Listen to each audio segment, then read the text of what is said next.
Hello, all of you nerdy people on the internet. What is going on? Standard greeting. I'm Josh. Welcome to bonus stage for another Let's Listen. I am joined tonight by Rob and Tiggs. How you two doing tonight?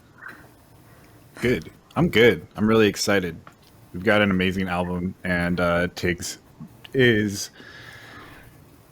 I'll let you tell them what this album is. Yeah, like I don't want to take that away from you. I don't even know what to say at this point. This album has been so long in the making, and I feel like it's so important to both of us. I don't even know how to describe it anymore.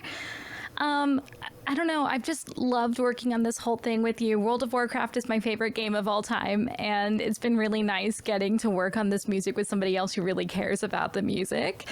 Because that's the only reason I've never covered a WoW song before, because I couldn't ever find a reason that made enough sense and that I felt like would bring value to the song, if that makes sense.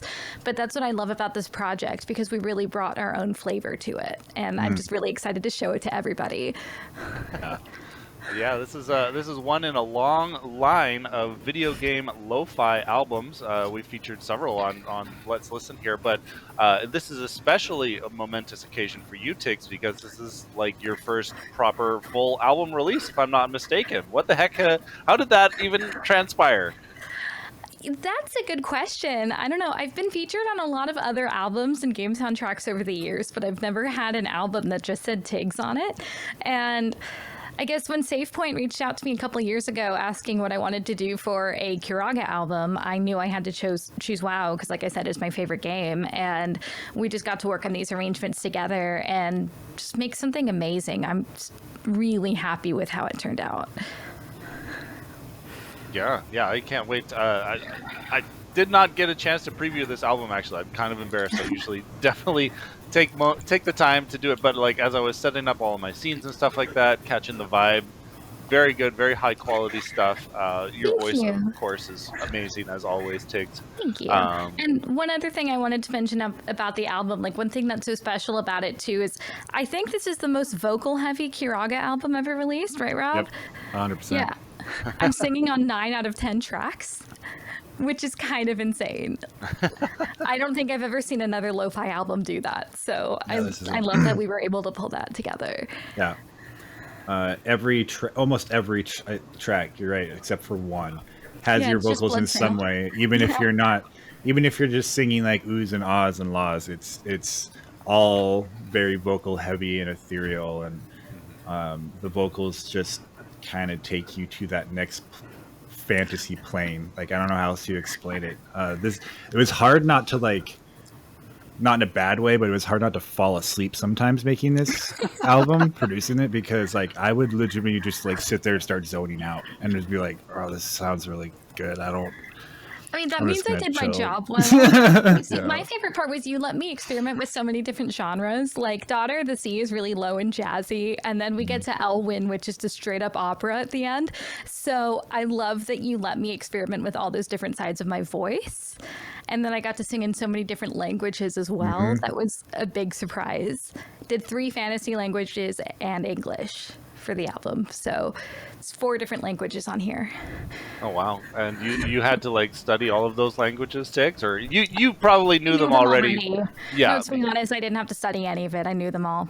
Yeah, because you're a pretty serious WoW nerd. Actually, you did send your warband over, and yeah, that's amazing. We've got 4, and 1 is not pictured here, but like they're all level 80, like capped, right? Yeah, they're raid ready, level 80s, just hanging out. Tiny Tiggs, Tigachu, Small Tiggs, Elune Tiggs, and what's the other Tiggs? And the other one is just Dragon Tiggs, honestly. She's a dragon and her name is Tiggs, so. Nice. But backstage, you were, just because we're getting into WoW now, and it's just like it's a good impetus for like the genesis of all of this. But you said you were playing WoW since you were 10 years old, right? Yeah, and you're still playing to this day. That's incredible. Oh man, I don't know if there's any games that I have played that long. Rob, you? What a nerd! Wow, Steven's not holding back in chat. Yeah, I mean, franchises. Yeah, I guess. Like, right. Maybe like Zelda, but like that's different, It's not a Yeah. It's not a Yeah, like continuous game. Pokemon is the only continuous other one game. for me. Yeah. Same. I mean, I don't But have Pokemon Pokemon. doesn't count because, like, I feel like a lot of people played Pokemon as kids. Yeah. Oh my god. But yeah, that's quite a legacy. How old is your oldest character in this loadout here? It's actually Elune. Tiggs was my first character. She's changed names and servers over the years, but she was the first character I ever made. She was just a night elf druid because that's the most WoW character you can get, I think. Yeah. And we're gonna get into that later, but like the druids in Elune is one of the most thematically important things in the game, which is why I did a couple songs focusing on that. So I renamed her Elune Tiggs in honor of that, because Elune is the moon goddess in this universe. So she's one of the central lore characters, even though we haven't actually met her yet. So that's kind of fun. Yeah. Well, I like that. I like it when the gods are still mythical, like Exactly. You don't necessarily have to encounter them in order to believe and interact with them. That's pretty freaking cool. Yeah, I have not played World of Warcraft at all. I've played like Warcraft 2, Warcraft 3. I think I got a little bit into Dota when it was just kind of fresh, but that's I still play StarCraft too, actually. I'm on the ladder pretty regularly, but that's not quite World of Warcraft. What was it about World of Warcraft that drew you in at that age? It was a bit of the fantasy universe. So before that, I did play RuneScape, but I didn't get into RuneScape quite as much because the universe for WoW is just so much larger. And even back then, because like you said, it built off of all the Warcraft games behind it.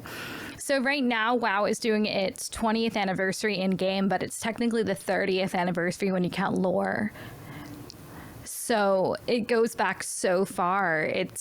I've always loved fantasy world building, so I don't know. I just got addicted to WoW. Nice. Oh my god, awesome. Well, I think everyone here is going to get addicted to this album because there's some incredible stuff here to listen to. Folks, we're just going to... We've got 10 songs to listen to. We're going to do 3 songs at a time, and then 4 songs at a time, and then 3 songs at a time. And we're going to take some time to talk a little bit about them before and after as well.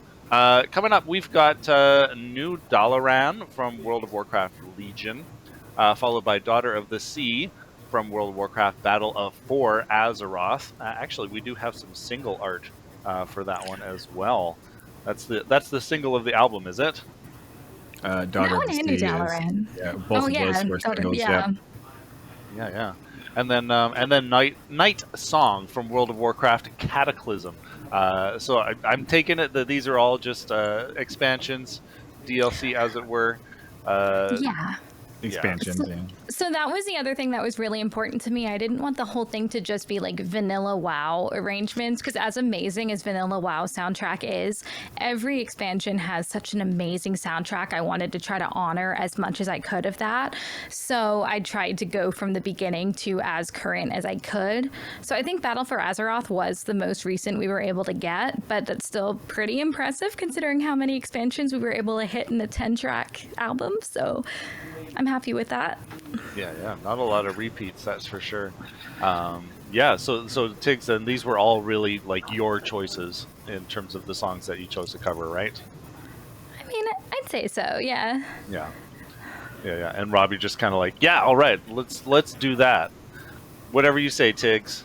Yeah, pretty much. It was.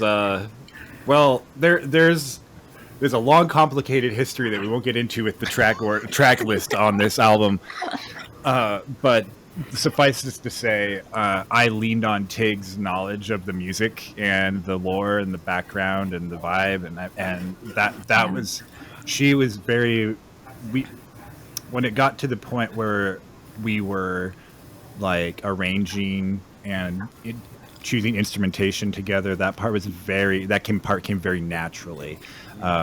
We both knew exactly what we wanted with this album, which was like I set out for this album to be like the lullaby chillest album we have on Curaga, and so that was my mind frame going into this. Yeah, I say we just kick right in. New Dalaran I agree. New Dalaran is one of my favorites on the album. Same, it's up there for me as well.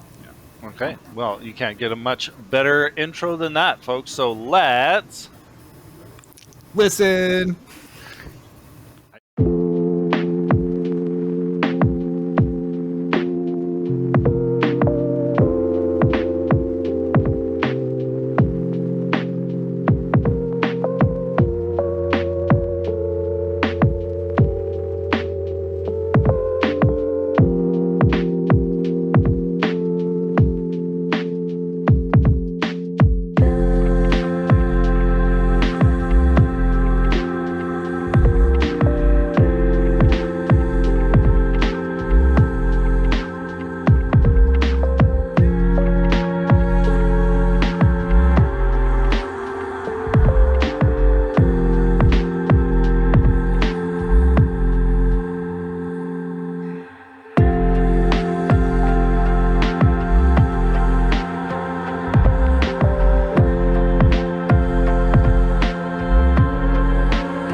God, that's amazing. That's just gorgeous. Yeah. Oh my God. I don't know. Like we're gonna dig into this, but before we do, folks, here is the link to the album. And by the way, I think you two wanted to give away a vinyl for this album tonight. Is that what's going on here, folks? Oh my God. Oh yeah. Lucky Does everybody anybody in like chat. vinyl here? I mean, Yeah, vinyl's it's the best fidelity, and it's also very expensive to make and to ship. So, folks, that's a real deal. And you know what? All you need to do for a chance to win this vinyl is to type the word "gimme" in chat, just like this, GIMME. Do that, and then you will be entered into the draw to win the vinyl. And I think we'll probably draw that at the end of the stream. What do you say? Yeah, boy. Yeah, boy. Oh, yeah. See, DJ Switch knows how to do it. There we go. Follow suit, everybody. And you could win this on vinyl. I mean, like, that's probably, like, the most pure way to listen to lo-fi, right? that or tape. I feel Or like tape, tape or is cassette. actually the most pure in my opinion, but Yeah. But, yeah, vinyl is sick, and it's going to look amazing. Yeah, I think you can get a preview of what that will look like on the Bandcamp. And Rob, you said you wanted to release the album on Bandcamp at the end of the stream here tonight too. For anybody who didn't get the vinyl, you can console yourself by getting a digital copy. You can go get it, or you can go get the vinyl, on our Bandcamp, or a tape, or a CD. Yeah, whatever you like. I liked all three of those songs. New Dalaran, that one, very ethereal. My first note is that, like, the lo-fi just kind of, like, removes the songs from the fantasy realm a little bit for me. That's not a complaint. It still sounds amazing, but I'm like, if I heard that in game, I'd be like, what am I playing right now? So it's a really cool take on these songs. So Tiggs, obviously you're performing with your voice. You're doing lots of layering and stuff like that too. Rob, no, you've got lots of experience producing like the lo-fi beats, doing all the patches and stuff like that. What was it like to bring your two talents together on this? do you want to start, Rob, or should I? You go first. Okay, so this was a really fun process because one of the things I don't advertise as much is I'm a huge synth nerd. So I actually did the synth solo that was in Night Song there. That was actually on my mom's Korg M1. She let me borrow it and I recorded it.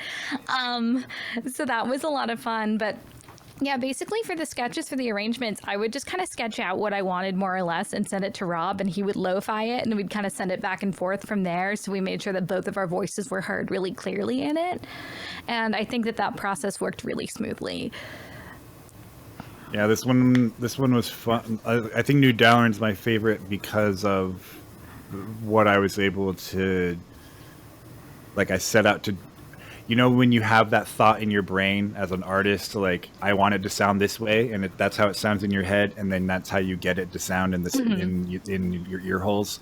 Yeah, that was what this song was for me, with your vocals. That was exactly how I envisioned them sounding the entire time, and I think that was like, this one went through a lot of revisions, but the way that I panned your vocals and like processed them kind of stayed the same throughout the entire process, just because I just wanted that feeling of like being surrounded by these angelic, ethereal vocals, and this was one of the tracks that, like, I would just like turn off everything except the vocals, and then like shove a huge reverb on it and just listen to it for 40 minutes. Like, I don't know. Send us that mix. Yeah, okay, make yeah, that I a could bonus do that. track or something. Come on, bonus track where it's like the 400% slowed down reverb mix of New Dalaran Slowed and lo-fi. reverbed vocals only. Yeah. Yeah, I love that song too, especially because that one, my vocal process behind that one, I honestly didn't plan it out ahead of time. I literally had my mic set to record on loop, and I just improv'd, and I took my favorite takes because I love that song so much, and I know what the melody is, and I didn't want to sing a one-to-one recreation of the melody, and I wanted to harmonize it however I wanted to, not necessarily influenced by the original track. So I was able to kind of improv the melody and reharm it at the same time that way. So that worked out really well. Damn, that's cool. Daughter of the jazz track on the album. It was like, was it our first single? I think it was. Yeah, I think that one was before Daughter of the Sea, because I know we started both of them at about the same time, but I think New Dalaran was first. Okay, yeah, you're right. New Dalaran was first. But yeah, Daughter of the Sea was was fun because it kind of took a different approach. It immediately showed everybody like, okay, there's gonna be two sides to this album. There's going to be the more like New Dalaran, the big open wide vocals, the jazzy lo-fi keys are more like chilled out and relaxed. Like there's still some soloing going on, but it's very like subdued, and the focus is on the vibe. Whereas Daughter of the Sea, it's like the most all over the place jazz and when it comes to reharms that I've probably ever done for anything, actually. Like, and I did Jazz Hop Standards last year with Patrick's, and you guys heard that. So this one to me, I feel like is like it's probably one of my favorite jazziest recreations that I've ever done. Yeah, that was one of my favorites too, and it was also probably the hardest song for me on the album to sing objectively, because that is the lowest song on the album, Right. and my voice does not easily go that low. I'm pretty sure I had to wake up at like 4 a.m. to record that one, because otherwise I can't hit that low F in it. So I'm glad that worked out. Oh man, F's in chat. Yeah, F's Low in F's in range. Low F. Low F. Oh my Yeah, God. that is not easy for a soprano. So. No, you pull it off. So I mean this in the best way possible.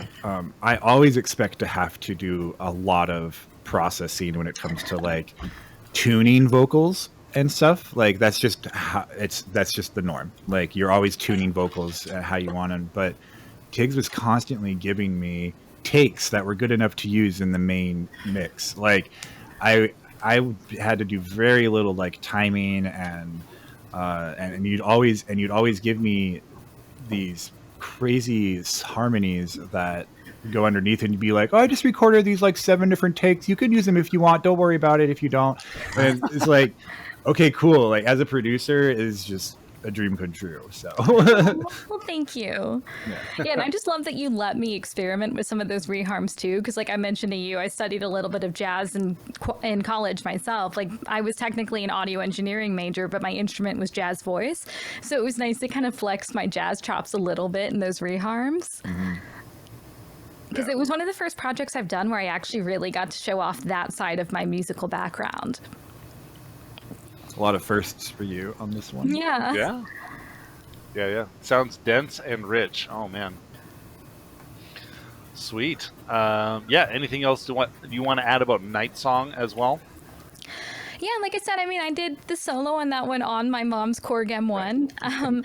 That was the keyboard I grew up playing, and it just made me love synths. So I figured I had access to the physical synth. I'm just going to steal it for a little bit and record on it, and then give it back to her later.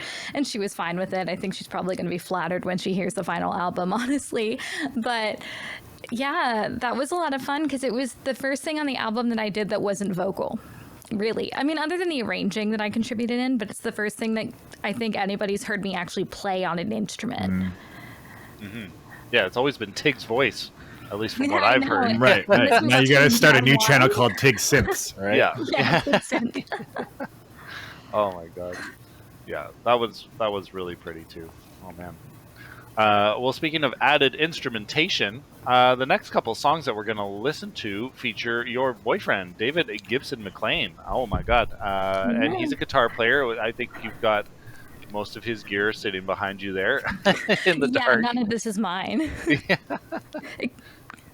got the that mic, but yeah, you got the purple windsock on there. That's definitely on brand. But yeah, namely, we've got coming up next. We've got Song of Elune from Vanilla World of Warcraft. We've got Elwyn Forest, also from Vanilla World of Warcraft.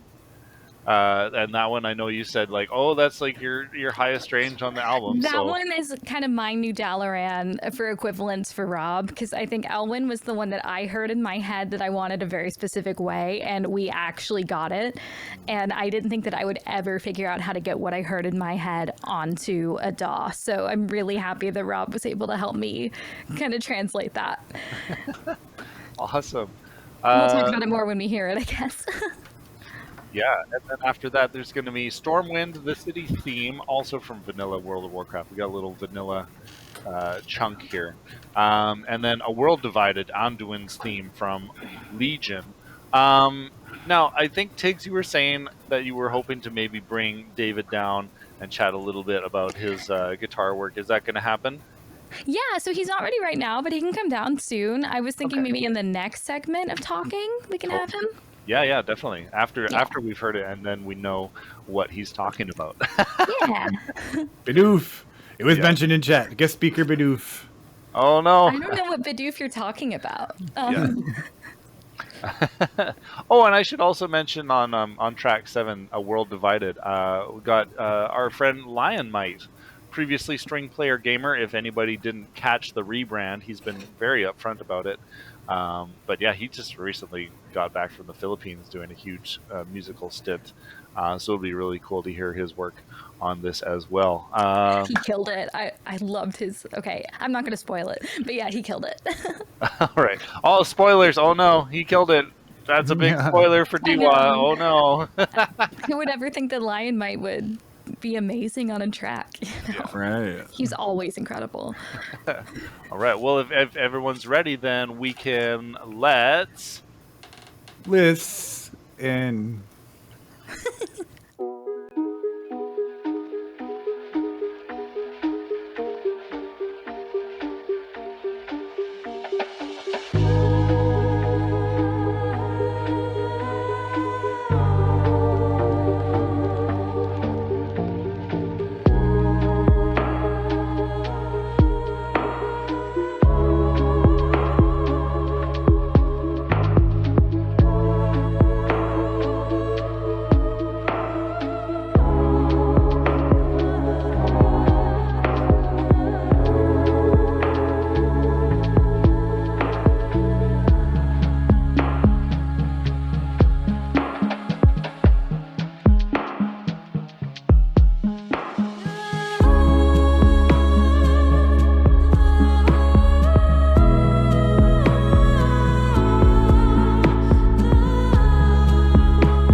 All right, and we are back. Oh, and we've got David joining us now. David, how's it going?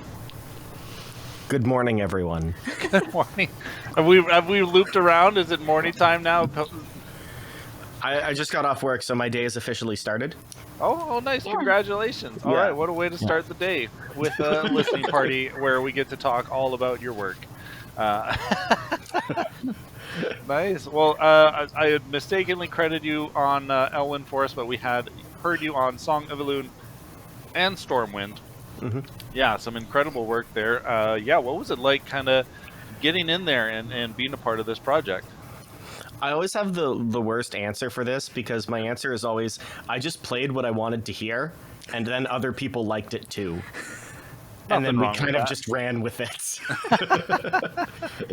Nice. So it didn't match like the original soundtracks at all. Just kind of like you just showed up, heard the chord structure, and were like, "Oh, I'll do this." Yeah, I mean, nice. It's kind of I feel like the easiest thing to do is just don't think about what the original was doing whatsoever, and take it kind of at face value, especially when you're doing different like stylistic arrangements. Like, if I'm trying to think about what the original does, then I'm getting in my own head half the time. So, have you even listened to the originals? I have never heard the originals of these songs. Never played World of Warcraft at all? Never, no. All right. Nerd. No. I am aware of its existence. I've heard that there is some sort of lineage here, that this game has been around a little bit. Yeah. I've only been playing for 17 years. Excuse me. Oh my god, awesome. Yeah, no, it's incredible work. Did you have to like submit a few takes, or was it just kind of like one and done? One and done. Yeah. One and done. Yeah. I mean, admittedly, it's not like I sat down, played it once, and sent it off 5 minutes later. Like, I took some... You kind of did, though. No, I took some... With Stormwind, I took some time to like actually write a solo and like kind of orchestrate it in a way, because it's a longer, like, I'm also playing the melody in it, so there's more structure to it. But I unironically think Song of Elune might have been like 2 takes. No, it actually was. And I think I just kind of was like, yeah, this works. Because I remember, like, he wasn't even supposed to feature on Song of Elune. Yeah. I was having trouble arranging that section. I couldn't think of what was missing, so I sent it to him when I was arranging it, and I was like, hey, David, what do you think is missing? And he responded with a guitar track. I was like, are you kidding me? So I dropped it in. I was like, I mean, you're right. I pulled a Guthrie Govan. But he wasn't even supposed to feature on that one, and Rob just went along with it. I was happy to have another musician on the label or on the track that was just like your style, man, was just so like, all right, here it is. This is what I did. See ya. Yeah. Solo. I'll see you when it releases. You know what I am? I'm the walking. It's that meme of Tuxedo Mask being like, you didn't even do anything, and then I'm just like, running. Yeah. We have to admire the arrangement process of me asking, what do you think this needs? And instead of telling me, you literally show me what you thought it needed in the point of a studio ready guitar track that we could just drag and drop into the final session. Wow. I mean, it's pretty iconic. Music is just another language. Yeah. I did a session once, and we sent a blind email to Guthrie Govan, and we were like, hey, do you want to play on this? And his email back was his stem. So I kind of just did that a little bit. Nice. A little bit. So ballin'. It worked. Oh my god. Yeah. No, it was hella tight. Yeah. Thank you for your service. I don't know what I'm trying to say here. Yeah. That's so cool, man. Oh my god. Yeah, so we had Song of Elune. Before we move on from that, actually, I think you mentioned backstage that there's going to be a music video coming out for that one soon-ish. Yeah, he did the video editing for it, and I think we're releasing that tomorrow. Probably tomorrow, might be Saturday at the latest. But probably tomorrow. Probably tomorrow. Is that going to be on your YouTube, Tiggs? Yeah, so that's going to be on the Tiggs Voice YouTube channel. That one's not going to be on the Curaga channel. We just kind of did that one for fun, honestly. Yeah. Yeah. All right, I'm going to look up just while I can, just to make sure. If anybody here does not have Tiggs YouTube, there it is in chat. Go and subscribe to that one. Yeah, lots of other fun stuff on there too, but then you can catch that fresh music vid and tell all of your friends about it. Yeah. Then we heard Elwyn Forest. Yeah. Oh my God, Tiggs' favorite. That oh was my God. my favorite on the album. Yeah. So earlier, like we were joking about this backstage, but when Rob was saying that New Dalaran was everything that he's wanted to hear in an arrangement put into like actually hearing it, that's Elwyn for me. I wanted to cover that song for so long because Elwyn Forest was one of the first zones that I ever hung out in WoW, and I just remember AFKing listening to the soundtrack because it was so gorgeous. Jason Hayes wrote that theme, and I remember just kind of zoning out listening to how beautiful that theme was even as a kid, and I always wanted to cover it, but I was way too intimidated. I didn't know how to approach it, so we just took our own very unique approach to that. I love the sound designy take that we did with the vocals and the synths in that one. I think the ambiance ended up matching the original Elwyn really well without sounding like an exact cover of it. I think we really did our own unique spin. So I'm really proud of how that one showed up. And the other fun fact is that it was actually the highest song on the album. There's going to be one song that sounds higher because I'm singing up higher for longer, but this one was the highest song on the album. Highest note achieved. Yeah, I think, what was it? Like, it was an E or an F. I forget which one, but it was, like, really, really high. It was higher than the Phantom of the Opera high note. I know that. It was almost quite high. It was really hard to mix. I'm not going to front. It's really hard to mix vocals in the high register. You probably said the same thing about the violin and the ocarina. Oh, 100%. Anything that's above the staff. Like, if you get above the treble staff to a certain amount of ledger lines, it's going to be rough. I don't even blame you guys. Anything that sits between, like, 7,000 and 8,000 kilohertz is just right in tinnitus zone for me now. So I just have to deal with it at this point. It's weird. Dogs listening to the album everywhere have been freaking out. I'm surprised the poor little dog upstairs isn't just scrambling around listening to that. My little one is back there, but I've got my headphones on, so he probably wasn't hearing that. Yeah. Oh, and then for Anduin's theme, do I get to share the fun fact about that one?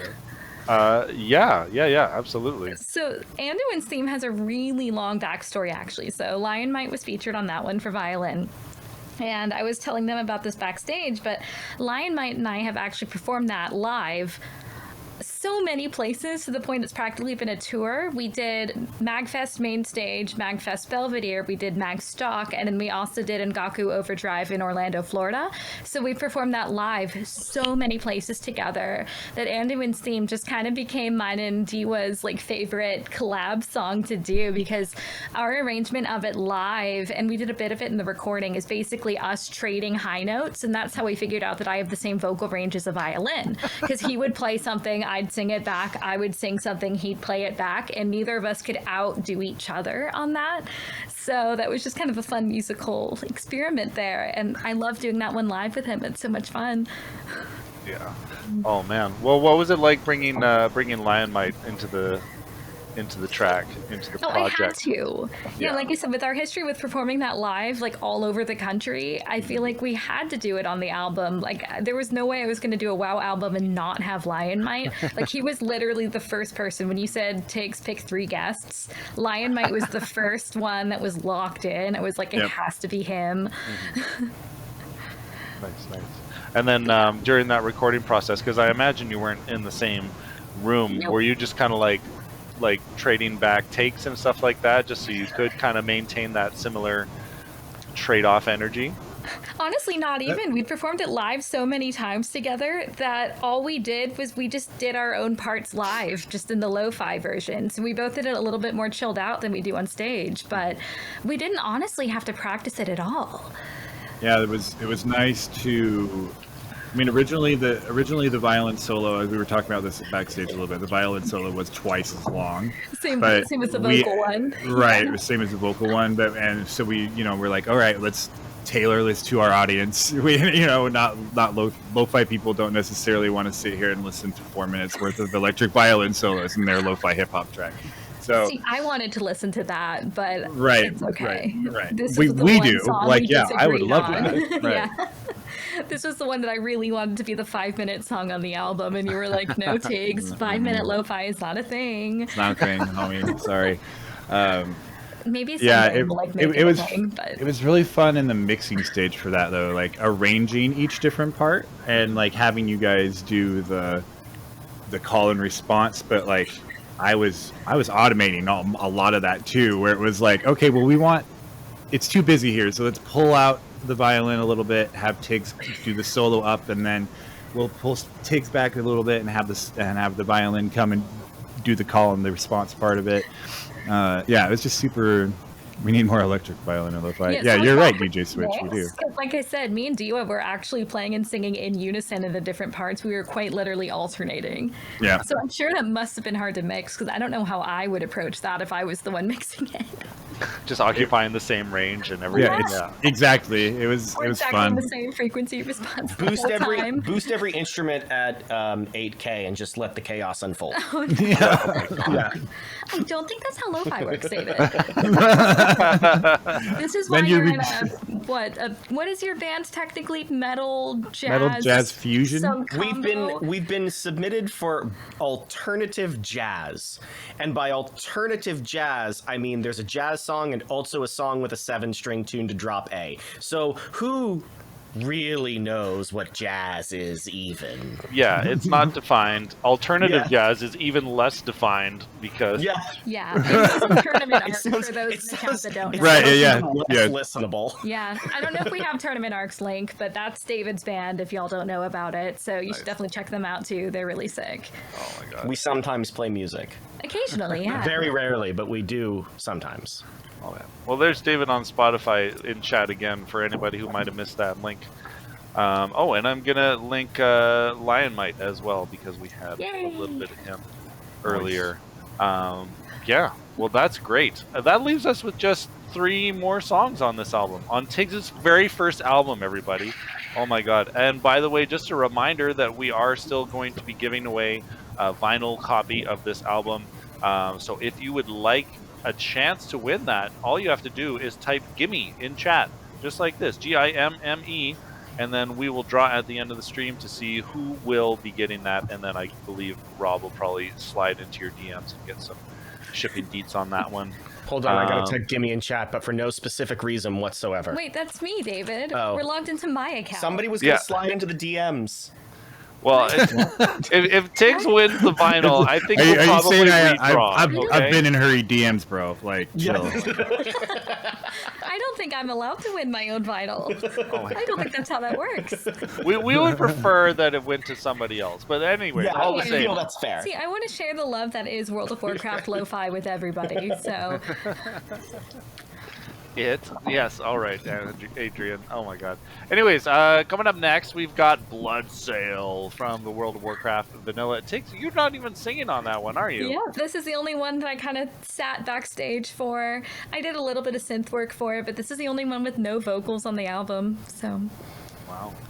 And then we're going to hear Totems of the Grizzle Maw from Wrath of the Lich King, and then Lament of the Highborn from the Burning Crusade. Really rounding out our DLC collection here. That's amazing. Shall we? Are we all ready? Let's shout. I guess so. Let's listen.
Whoo-wee. Oh my god. Yeah, that ending, just hanging out, holding out that last note on the vocals alone, isolated. That's beautiful. That's peaceful. Yeah. We had Bloodsail, no vocals. Little bit of synth work from Tiggs, but otherwise also save point, Rob. We had Totems of the Grizzlemaw and Lament of the Highborn. Oh my god, where do you guys want to start talking about these tracks? I'll let you pick, Rob. I've talked so much this stream. So.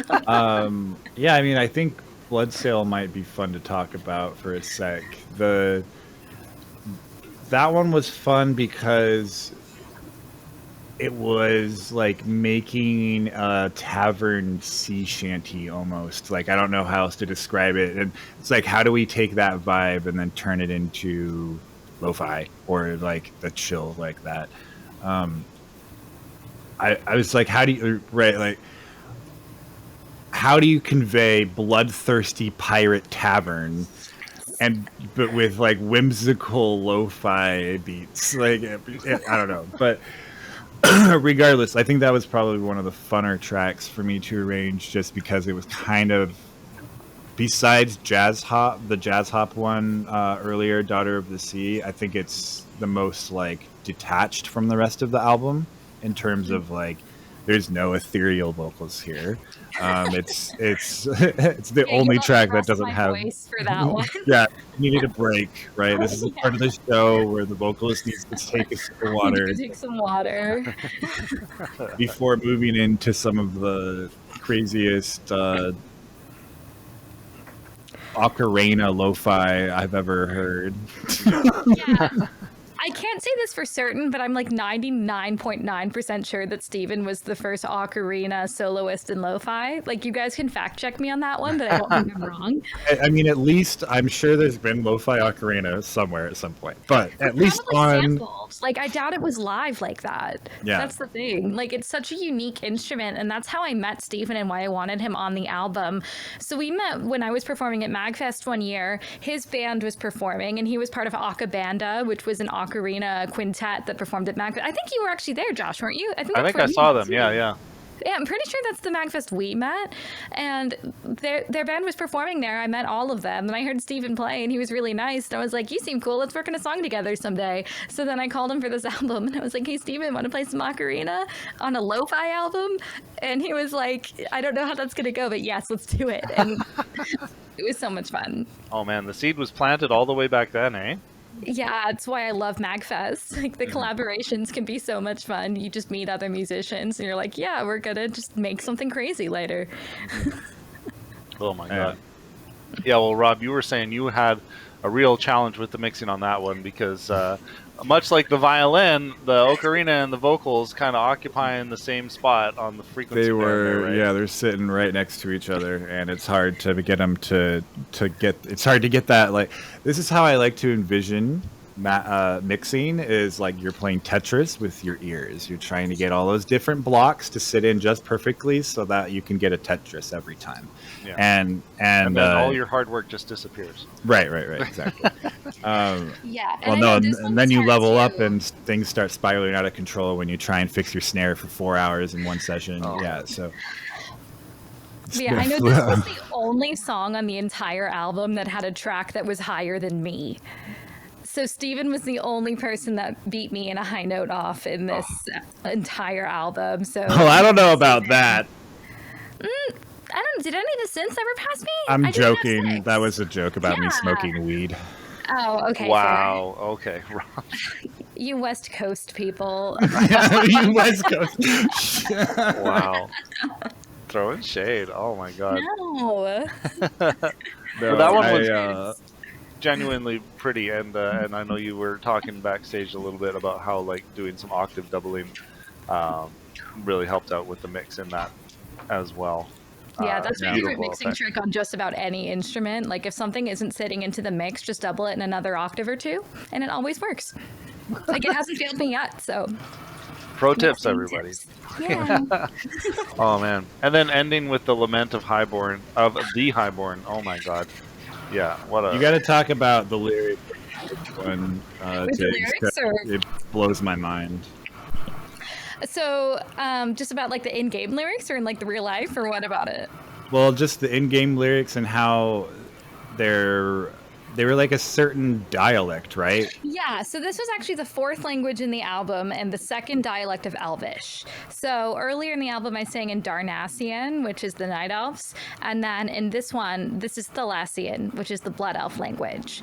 And this song is really fascinating on a lore perspective because it's the theme of Sylvanas Windrunner, who she's a really weird character, very controversial over the time of WoW. If you played Warcraft 3, you've definitely seen Sylvanas. Like, she had a major part in that game, but she also had a major arc throughout all of World of Warcraft, and that song was the first one I ever listened to as a kid that I was like, I need to sing video game music someday. This is insane. I love this. And I sang along to it in game. I would always go to the place in game where she would sing it to you if you clicked on her, and I would go sing along. And I knew I had to do like a full out cover of it someday. And again, like I talked about with some earlier songs, I couldn't figure out how, because the only thing I could ever think of was like a 1-to-1 cover of it, because the vocals are so perfect in the original composition. It's like, how can you beat that? Because to me, it wasn't worth it to cover it if I couldn't beat it in any way, or at least do something different. And that's really where Rob came in here, like his reharms and everything. Like, I loved the jazzy piano and the grooves that you had going on with it, and ended up being so unique. And I think it's the perfect album closer. Like, I don't think we could have chosen a better song to close the album. Yeah. Outro is like, I hate, it's weird to say this, but the last 16 bars of this album are my favorite moments on it, because because it's like, it's taking this, it just takes this the whole etherealness of everything and just strips it back to just a little bit of vocals and some drums fading out. It was acapella at the end. And just goes straight into acapella vocals at the end as well. Like, it lets you know that, like, okay, this journey is complete. We have finished this album, and really cool ending. I really like doing cool, like, thematic stuff like that, and I think this one really hits the spot. Yeah, and this one was just really fulfilling for me to record because, like I said, I have the emotional attachment to this song, but also from a technical perspective, I was so happy I could pull it off, because there was one point we were counting backstage how long I was holding out a note without breathing, and I was getting out of breath even, like, singing along in my head. I wasn't even singing out loud, because I want to say I was recording this back when I still lived in the US, and it was 100+ degrees outside. It was awful, so gross. And I was in my little vocal booth. I have one of those Isovox vocal booths that goes over your head. And the air circulation in there is non-existent. So it was over 100 degrees outside. I'm singing in this vocal booth. And I literally texted Rob at the end. I was like, okay, I got the final take, but I'm gonna die. Like, I'm sorry, bye. You're like, I'm done. There's no more takes. Like, you are not getting any more out of you. This is what you got get. My last take ever. Like, you're not ever gonna hear me sing again, because my lungs gave out. Yeah, no, that's what it felt like when I was singing that ending. But it was so worth it, because I love how it turned out. I think our choice to transpose it up also really made a huge difference. It gave it such a cool just timbre difference from the original, and it was also a little bit easier for me to sing because it was like more in my range than the original. So it was really fun to be able to take those liberties with that. Mm-hmm. Yeah, I think more VGM people should be not afraid to, like, transpose things up or down a little bit. Exactly. I mean, yeah, like, especially if it, like, suits an instrument better, right? Like, I don't know. Yeah. Like, we've heard these songs a million times over and over again. Always be willing to try something new. Yeah, and I think the reharms there also really worked. And that was something else we were joking about. I love that we kept the tritones and everything, but I also love that you leaned into that and then kind of went like the jazzy, like, tritone substitution route with it. Like, I love that you kind of reapproached that. I think it just turned out so well with the song. Yeah, I agree. Yeah. Well, speaking of, I just launched it on Bandcamp, so we are live on Bandcamp. Should I spam Bidoof emojis in chat now? Spam the Bidoof emoji. All right, let me make sure I got the link here for the Bandcamp. And this seems like a fitting time to do the vinyl giveaway as well. That is the most cursed yeet I've ever seen in my life. Oh my god, wow. You. Very on brand. I could explain, but I feel like I don't have to, because you don't know I'm chaotic. Like, you don't get to explain that. That just gets to live in our imaginations forever. Oh my god, amazing! I should do a lo-fi remix of that little bop. Just have Just subscribe to my this YouTube. over and over and over again.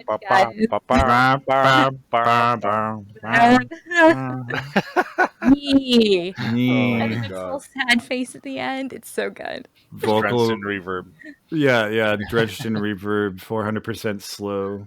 Is that our next collab, Rob? Right, yeah. Yeah, it has to be. Yeah. Tiggs' second album ever is a freaking mean album. I think it'll be 6 seconds long, right? That's the original song. 6 or 7 seconds, I think. Yeah. I would expect that from grindcore, which is like the opposite of lo-fi. Yeah. Oh my god. Okay, has everybody who wants a chance to win this vinyl said gimme in chat? I think so. I've got 6 entries here, but we're gonna draw one here, folks. Can I get a drum roll, please? Brrr. The winner is DJ Dark Prime. Dude, he's won 3 of them.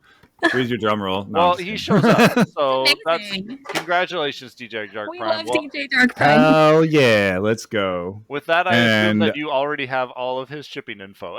I do, and I still owe him for the last one because I forgot to send it, so my apologies. You still are still another owed an beloved Undertale vinyl from the last one, Dark We love Prime. him. There you go. All right. Well, congratulations, and congratulations to the both of you for an amazing, chill World of Warcraft album. It's amazing. Are we acknowledging Bidoof now? You pulled it up, Tiggs. Okay. It only took her 15 years of playing World of Warcraft to acknowledge Bidoof. 17, excuse me. 17, I started right. playing WoW before Bidoof existed. Oh my god! And you'll probably be playing it for another 17 years.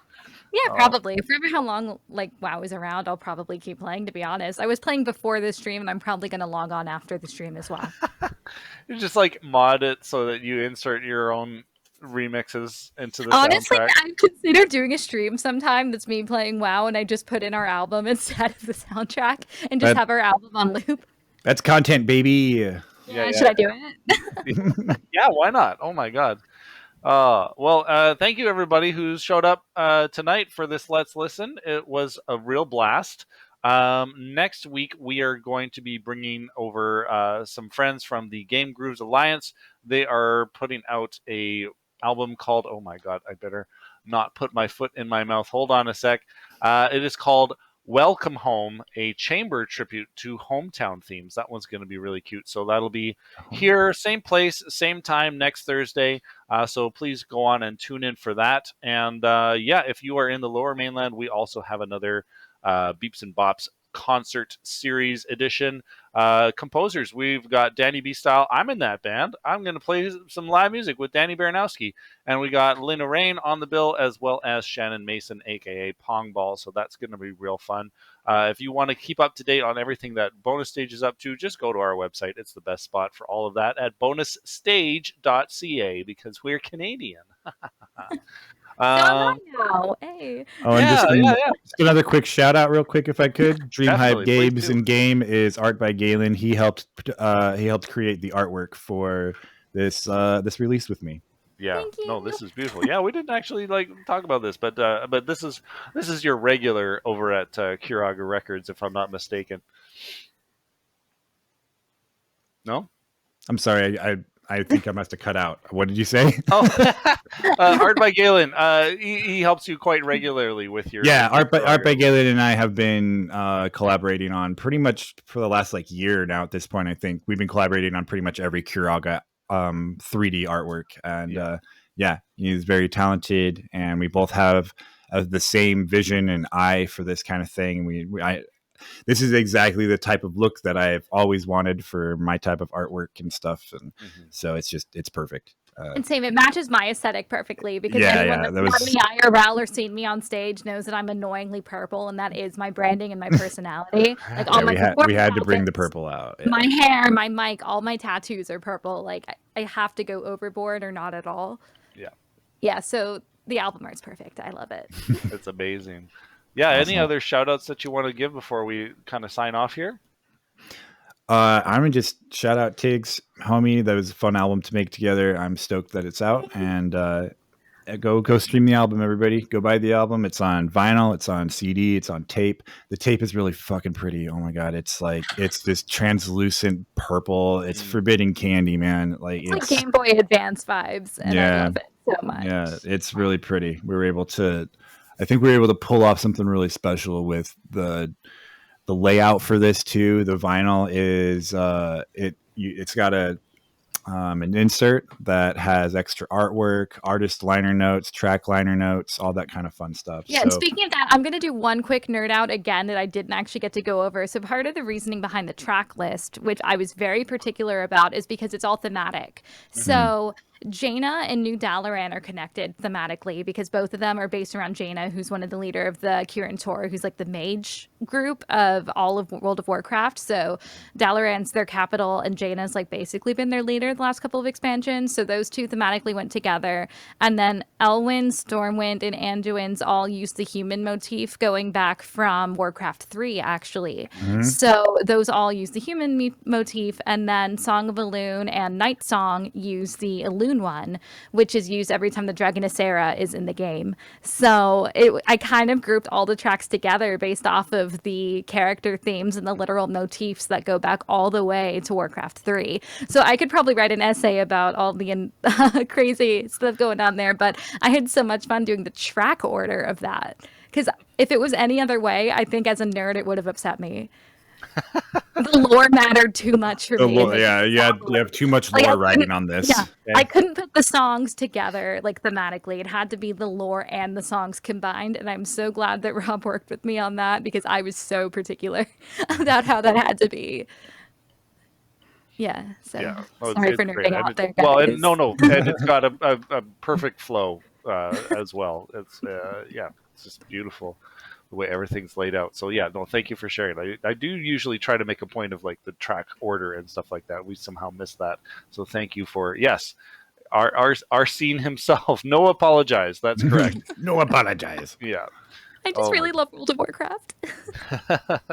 Well, Tiggs, what's coming up next for you? You got any gigs or other releases or projects? We know that the music video for Song of Elune. Song of Elune's coming out tomorrow, Saturday. Other than that, like, not really. I mean, I've mostly been working on this album just for the last couple years. Like, this was kind of my main focus. I recorded for like a couple game soundtrack stuff that's going to come out. Who knows when, honestly, with the game industry. Could be next week, could be never.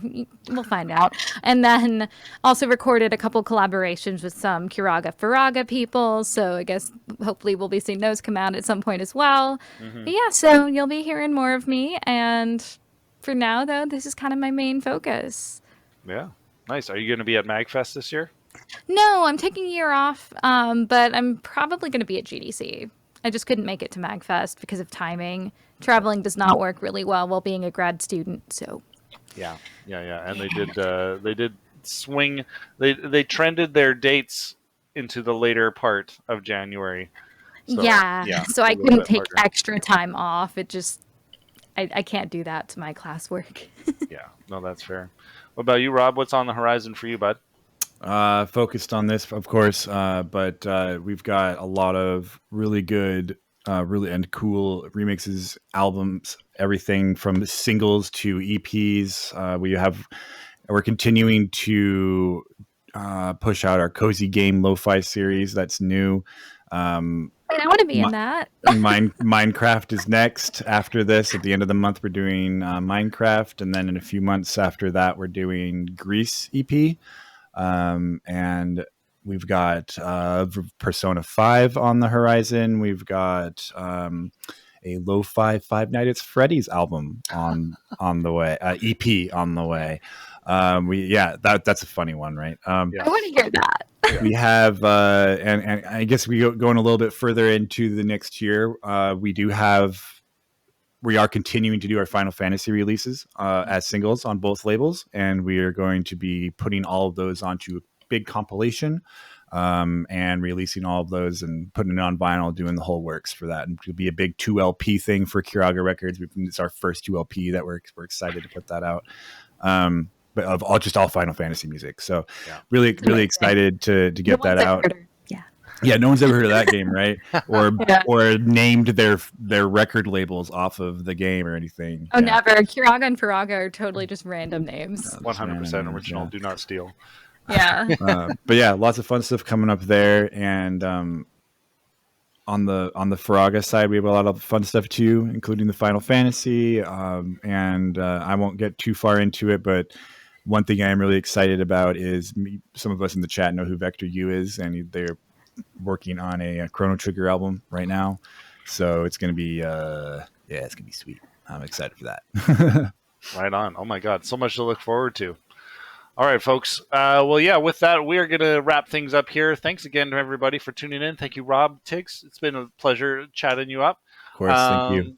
Yeah, Thank and you. I think we're probably going to target Mooman. There is no easy mode. He's got some Jackbox stuff going on tonight, and it's been a while since I've rated him. So we're going to go and say hello, everybody. Otherwise, if you don't want to stick around, that's your choice. We hope you have a good night all the same. So we'll see you next time. Goodbye. Bye.